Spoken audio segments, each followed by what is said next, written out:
All right. Hello, everyone. I'm delighted to introduce Rebecca Thomas from Bucknell University, who will be giving a presentation on show, don't tell with ePortfolios in engineering. So, Rebecca, over to you. Yes, I should unmute. Thank you, Helen. Sure. Um, I'm Rebecca Thomas. Thank you for welcome and thank you for listening to me again today. I'm associate teaching professor in the electrical and computer engineering department at Bucknell University. Electrical and computer engineering is a mouthful, so I'm just going to say the ECE department. And that's not elementary education, it's engineering. In addition to that, I'm director of the campus-wide Pathways ePortfolio program. It's kind of a little bit unique that an engineering professor is also director of the university-wide ePortfolio program. But at Bucknell, like really the integration between ePortfolios and engineering, right, goes a lot further than just me. And so today, in my presentation, I kind of wanted to talk about that and highlight what we're doing in engineering. And so this talk kind of came out of, right, we have a College of Engineering teaching series that different faculty present in, and I was asked to do something on ePortfolios. And, I've done a lot of presentations on ePortfolios and shown faculty, right, talked about the pedagogical reasons we should do ePortfolios, shown them how to get on the platform. But I kind of felt like I'd been there, done that. And really this time when they asked me, I was like, I should just show what our students are doing because, right, they're way more convincing than I am and their work is amazing. So, so that's kind of where this came from today. So I'm going to show a lot of student work. That's why my presentation is titled Show, Don't Tell with ePortfolios in Engineering. And I don't probably have as snazzy of a portfolio, but I did make a portfolio that's kind of, I call it my portfolio gallery, which is going to show all the student e-portfolios that I'm highlighting today. So I just dropped that into the chat. Um, I'm going to go ahead and share my slides and hope I can still see some people.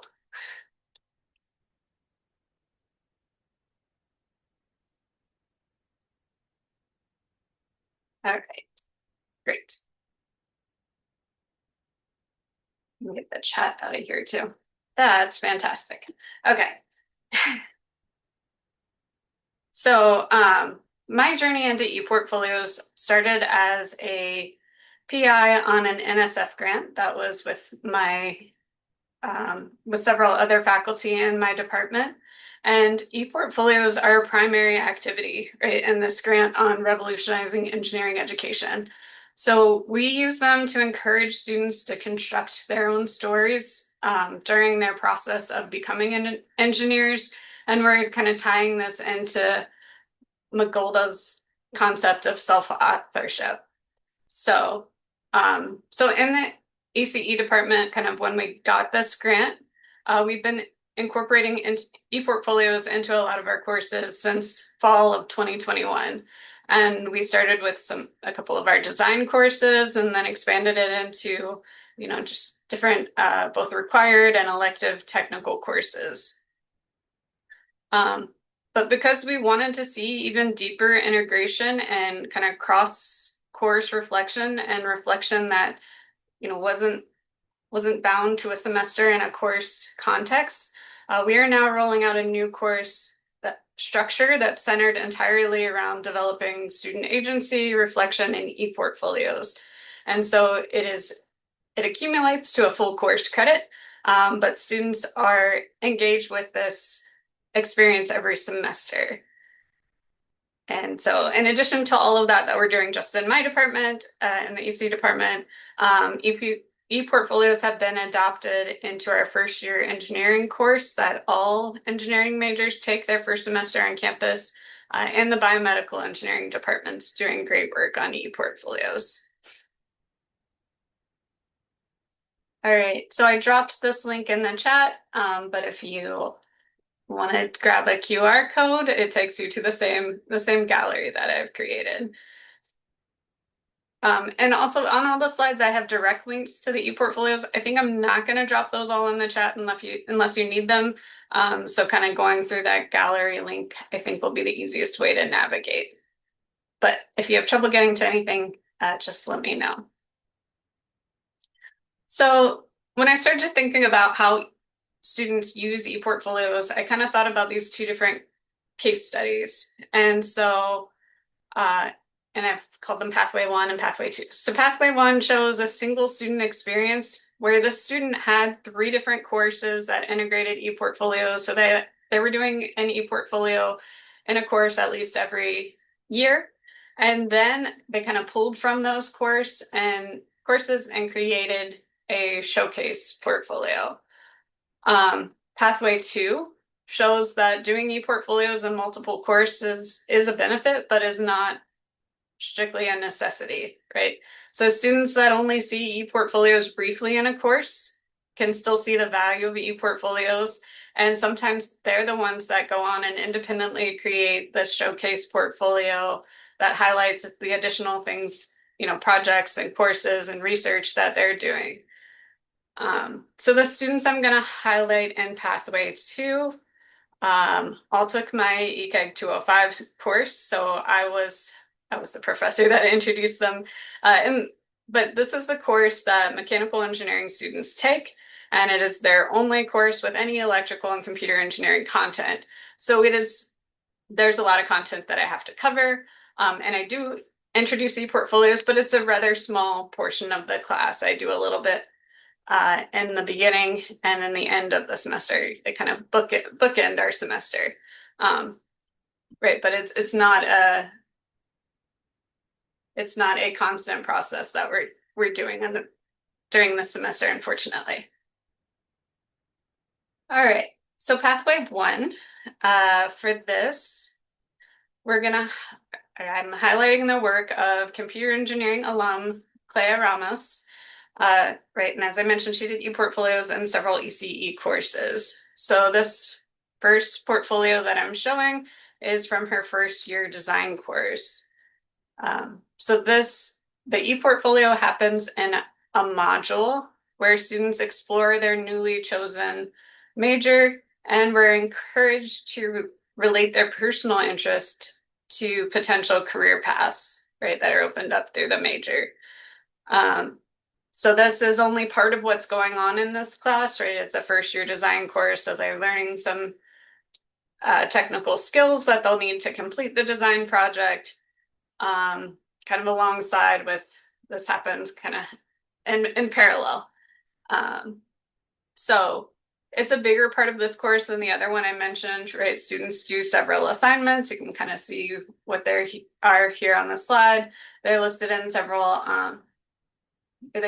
the assignments are kind of broken out into the portfolio pages that they have. And students do this work as part of this course across the semester. All right, and right, these are in the gallery kind of across.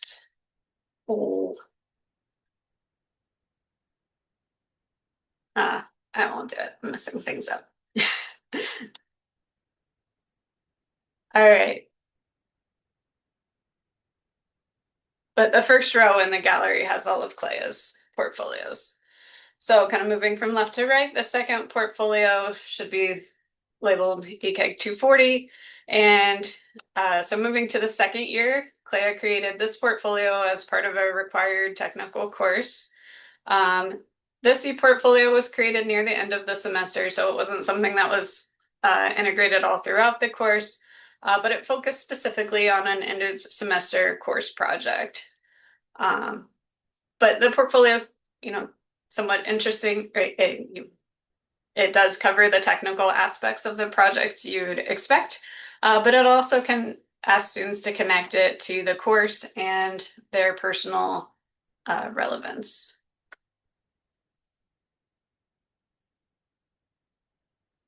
So in our third year design course, Students work on small teams to address part of a UN Sustainable Development Goal.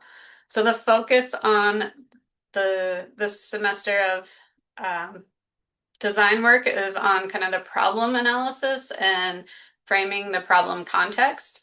Students do create a rough prototype by the end of the semester, but then they work the entire semester on this one problem. But the ePortfolio again kind of comes at the end of the semester where students are reflecting back on that semester experience and they're asked to connect their experience and kind of how they went through this process to the hero's journey archetype. So the different steps of the hero's journey are the pages of the ePortfolio in this. Right, so then I have Clea's showcase ePortfolio. So Clea had already captured several course projects and experiences. So when she wanted to create a showcase portfolio, right, she just added some professional content like her resume to showcase to her portfolio and adjusted the framing, right, for an external audience. Um, so now we're going to take a look at pathway 2. And so I don't have as many portfolios to show for these students. But I'm using this as evidence that, right, a small assignment in a class can be the catalyst for a student showcase portfolio. So as I mentioned, I had all 4 of these students I'm going to show in a course that I taught. They might have had a little bit of exposure prior to that in their first year engineering course, but neither of those were like, there were ePortfolios in the courses, but they weren't like a major part of the course. So in my course, ePortfolios are really only used on the first homework and then kind of to do a post-final project reflection. So these students, Libby and Graham here, and several others that I saw the benefit of doing a more complete external portfolio than they had done for my course. And they'd use what they learned about ePortfolios and the Digication platform, which was available to them at Bucknell. And they just independently create a professional ePortfolio. Funny thing is, they don't typically even tell me that they create these. I like have to go out and find them. I'll show later that Libby described her motivation and her ePortfolio in an Instagram video with our Career Center for Advancement. Graham, you'll notice he also continued to update his portfolio after graduation. So after graduating Bucknell, he did a master's degree. And so he included his master's degree right here in his title, as well as his coursework for that after graduation. So here are 2 additional ePortfolio examples that are in our gallery, the gallery as well, created again by the mechanical engineering students that I taught in the one course, who then independently created these projects, these portfolios. So next I wanted to highlight how our engineering student ePortfolio efforts are being recognized kind of both at Bucknell and beyond. So for the past 3 years, our ePortfolio program has run a student contest that we just call the ePortfolio Challenge. So in it, we encourage any student who's created a portfolio to enter it into this contest. And we intentionally draw the winners randomly so that students don't feel intimidated to enter, right? We want to get as many students to enter as possible. We don't want students to feel like, their work's not good enough to win, so they shouldn't even bother. Right? And students have also said they felt weird about like comparing experiences. But even though our winners are drawn randomly over the past 3 years, 50% of our winners have been College of Engineering students, despite the fact that Bucknell has 3 colleges, College of Engineering, Arts and Science, and College of Management. And engineering is is definitely not the largest college, so that 50% is a bigger proportion than it should be. Clea, who I mentioned in Pathway One, who'd done a lot of ePortfolio work, was featured in a really great two-part episode in the Digication Scholars podcast. So they're right, the two parts of that episode are quite long, but they really show in this conversation how ePortfolios impacted Clea, during her time as an engineering student, right? And she's a fantastic student. If you poked around at her portfolios while I've been talking, I'm sure you realize that, right? And she's so well spoken in these conversations. So if you have some extra time, they're really worth checking out.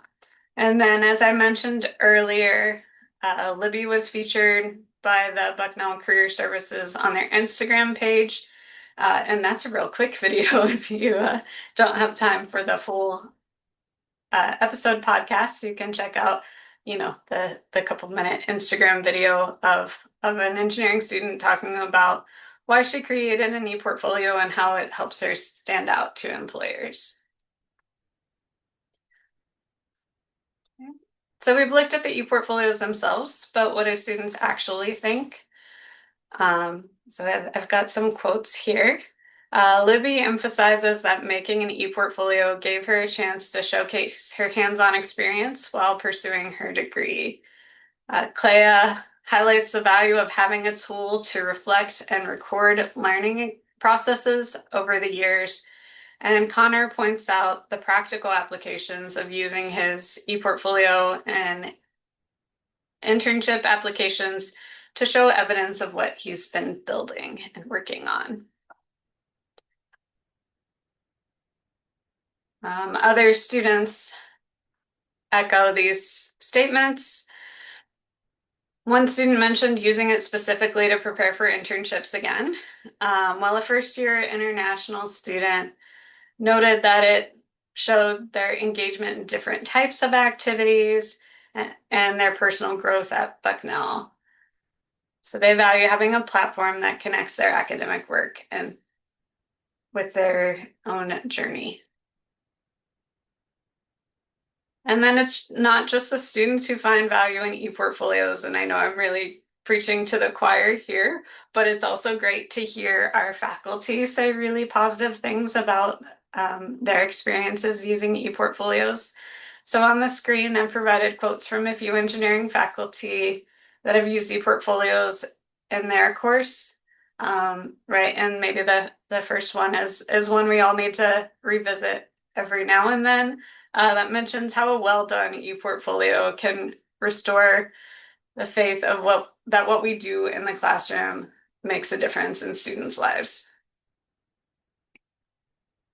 And I'm not going to read all of these because you can, but I'll give you a moment since they're kind of long.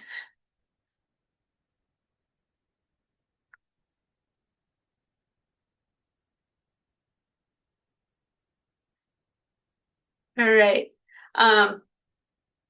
And here I'm providing some advice. Like I mentioned, I gave this to engineering faculty first, right? And I know starting ePortfolios for faculty can seem intimidating. They think it's going to be a lot of work and a big time commitment.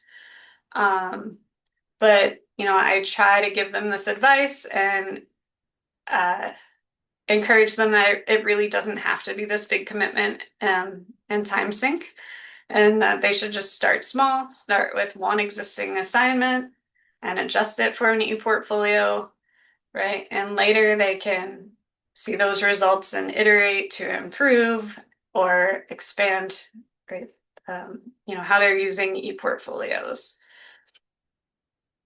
So I think I finished a little early, but that's great because we can have more of a discussion.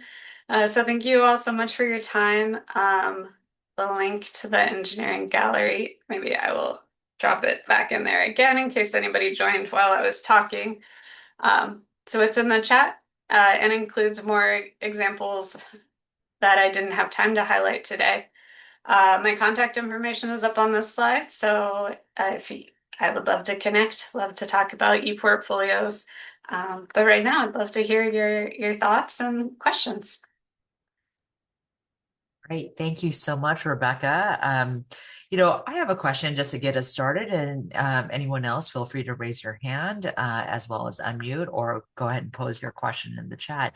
I guess one question is, do you see students, in terms of the experiences that they've captured in these various portfolios, do you see them create their showcase portfolios in platforms other than Digication? Do you see any of the experiences migrate to LinkedIn or any sort of more external facing platforms?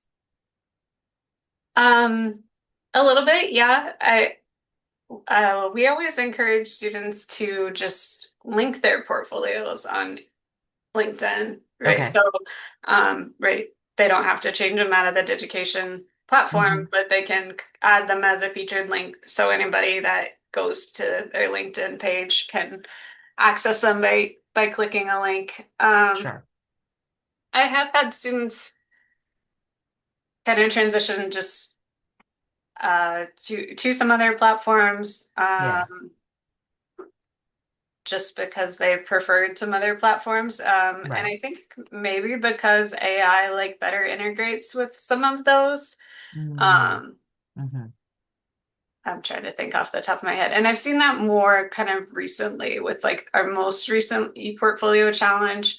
Uh, kind of our philosophy has been that, right, we can't support all the platforms Right. because um, that's too much technical knowledge to keep up with. Yeah. So we've chosen Digication to as what we officially support. But we Hmm. encourage ePortfolios no matter what, right? We encourage Right. reflection no matter how students are doing it. Right. And so in the challenge, we allow portfolios made from other platforms as well. And Hmm. especially in this last year, I saw more students entering portfolios from some different platforms. Oh, okay. Interesting. Interesting. Great. Thanks. Any other questions for Rebecca?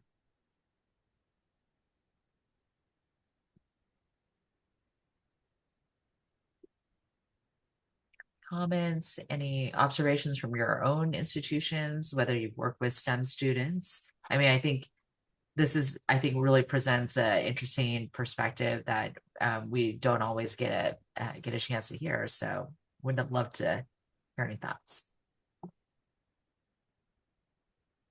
I have a question in regards to support, Rebecca, because in a lot of times we hear, especially in the States, that there are peer mentors or peer consultants that help students with their portfolio creation, especially also if they are at the writing center, for example. How do you support your students at Bucknell? Yeah, that's a great question. Mhm. And unfortunately, our program is not very large, and we don't have much official structure like a dedicated space. Um, and currently, I don't have any like students to support the work. Um, I think it is possible. Like I have a budget that I could pay some student workers, but it's like getting Mhm. people interested. And I would also like I am the ePortfolio program. So and it's not the only thing I do, right? I get Yeah.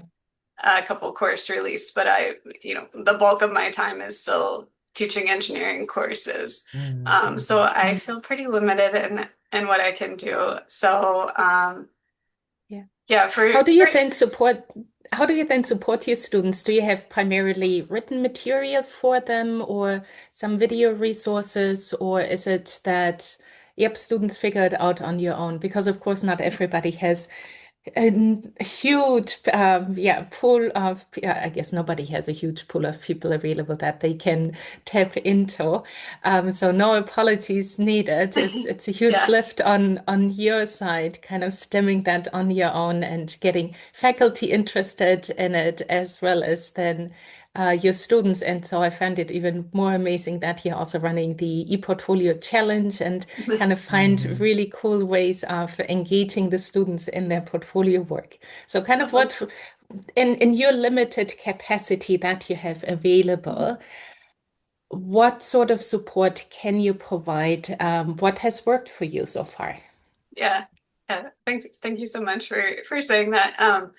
Yeah. And so we do have a lot of like written support. So Google Slides, a lot of times, because the images are so important, right? I'll do a lot of screenshots with Google Slides and have instructions on those. Also, I do support our faculty by myself or Krista, who has co-presented with me and is one of my great collaborators and works on ePortfolios through the Center for Career Advancement. Her and I will both visit classes like once a semester just to kind of introduce the platform and get students started. Yeah, but I guess, I don't get a ton of technical questions from students. They seem to be able to get it. And if I'm having a whole course do it, right, sometimes students have seen it in different classes already and are willing to help each other just kind of informally. That is a cool thing with one of the structure of this new course we're doing in the ECE department, where students are going to be continually doing this reflection, is we are intentionally mixing like the cohort of our class years. That's part of what we want to do kind of in general, but also for ePortfolios that's going to have, the first year students in there with the senior students who have had a lot more experience and can help guide the first year students kind of both technically and on what kind of content they should think about including. Great. So I think maybe we have time for one more question, and maybe Susan's question in the chat. I don't know if you've had a chance to take a look at that, Rebecca. Yeah, I'm reading through it now. Just so that we also have it on the recording, Susan said, I found it really interesting that you had so much uptake outside of a formal class with those who had less intense exposure. Do you know why those students embraced portfolios? Were they really engaged and keen generally, or was it something else? Thank you. Yeah, thank you for reading that too.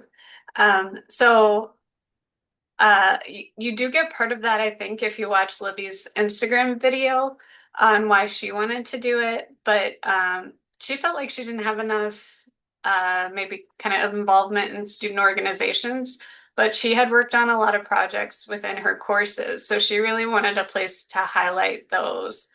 So I think a lot of the students are driven kind of practically, right? They're looking for their next or for their job, what they're going to do next after graduation or grad school. I've heard more kind of just anecdotally from students though that they're being asked for ePortfolios and things like grad school applications and fellowships and things. But yeah, I think in engineering, yeah, we like all the hearts for that. But in engineering, right, as students have a lot of project work, right? And that project work is best shown kind of visually. So yeah, so I think those are reasons why these students embrace portfolios even, after a less intense exposure. Right.